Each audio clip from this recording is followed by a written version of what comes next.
My name is Gavin Evans, and this is my review of The Pod Generation. And this movie is about, in a not so distant future, tech giant Pegasus offers couples the opportunity to share their pregnancies via detachable artificial wombs or pods. And so begins Rachel and Alvy's wild ride to parenthood in this brave new world. So instead of the woman getting pregnant, they have a pod that creates the baby.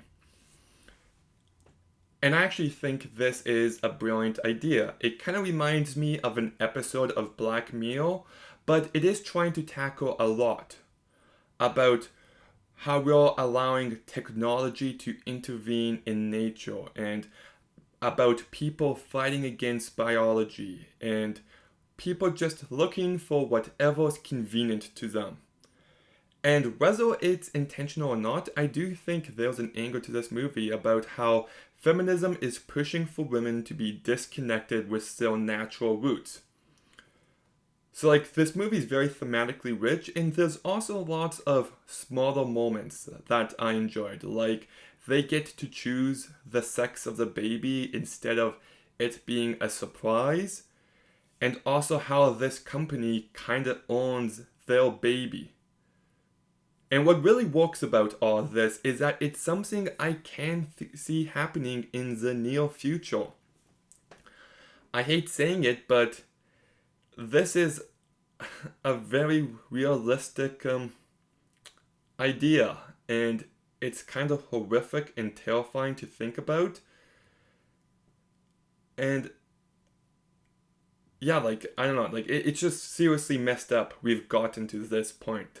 I'm very anti-technology. I think the progression of technology is only going to create way more issues, and we're seeing that now already, and it's only going to get worse. So I feel like in that regard, this movie does a good enough job.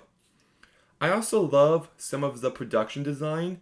There's these little robots that are just like these giant eyes, and I really dug that design. But the truth of the matter is that unfortunately this movie is bland as can be. I love the ideas it's going for, but the movie surrounding them is boring as shit. It's just, well, first of all, say it with me, it's too long. This movie is almost 2 hours long. No justification. Cut out a half hour. Make it an hour and 15 minutes, an hour and 20 minutes. There is not enough substance for this one time, and I definitely felt the lengths, and I got pretty bored. On top of that, as much as I like the movie's thematics, the narrative is pretty lacking. It's just kinda blah. It's very repetitive, and after a while, I'm like, is this all the movie's going to be?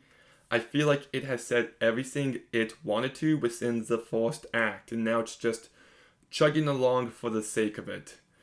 And the characters I found to be very unengaging.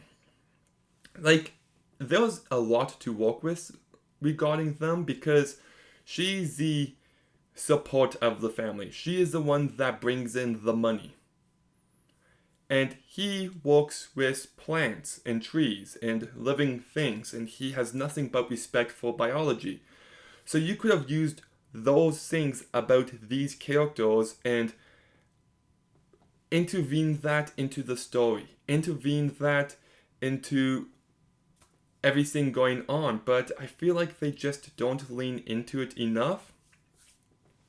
And look, I like Sherto Ejiofor and Emilia Clarke. I think they're both capable of great performances, as we've seen in Game of Thrones and 12 Years a Slave.